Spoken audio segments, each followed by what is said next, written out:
தமிழ்நாட்டில் மிகப்பெரிய பிரச்சனை என்ன அப்படின்னு கேள்வி எழுப்பும்போது அதுக்கு அவர் அமித்ஷா சொல்ற பதில் வந்து திமுக ஆட்சியில் கட்டுப்படுத்த முடியாத பரவலான ஊழல் நடக்குது, ஆயிரக்கணக்கான கோடிகள் ஊழல் அடங்கிய நீண்ட பட்டியலே இருக்கு அப்படிங்கிறார். ரொம்ப ஏன்னா அமித்ஷாவும் மோடியும் அடாடா எப்பேற்பட்ட துறவிகள். உச்சியில போய் உக்காந்துக்கிட்டு அப்படியே பாட்டு பாடிக்கிட்டு தவம் இருக்கிற துறவிகள்ல இவங்களுடைய காலத்தினுடைய இது. நீ முதல்ல உன் இடத்த போய் பாரு. தமிழ்நாட்டில் இருக்கக்கூடிய நிலைப்பாடுகளில் எந்த விதத்திலையும் எவனாலும் இதுவரைக்கும் ஒரு குற்றச்சாட்டு கூட சொல்லி பெருசா ஒண்ணு இங்க ஒண்ணு வழக்கு பதிவு பண்ணி விசாரிச்சு தண்டனை கொடுத்துடல. ஆனா நீ உன் கதை என்ன தெரியுங்களா?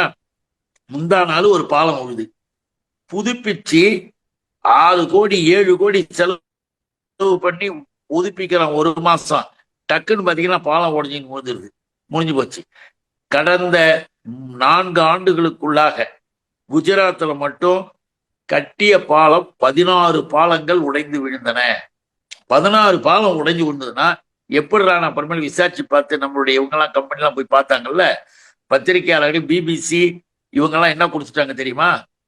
25% 20%ன்னு பிரிச்சு இவர்கள் கான்ட்ராக்டர்கிட்ட மொத்தமா கமிஷனை வாங்கிக்கிட்டு கொஞ்சம் கூட தரமே இல்லாமல் ஒரு பாலத்தை கட்டி அதை கட்டியதால ஆயிரக்கணக்கான உயிர் பலியை கொடுத்துக்கிட்டு உட்கார்ந்துகிட்டு இருக்கிற இந்த அமித்ஷா, ஊழலின் பெருச்சாலியாக தெரிஞ்சுக்கிட்டு இருக்கிற இந்த அமித்ஷா திமுகவை பார்த்து அப்படியே வேகமா சொல்லிட்டாரு.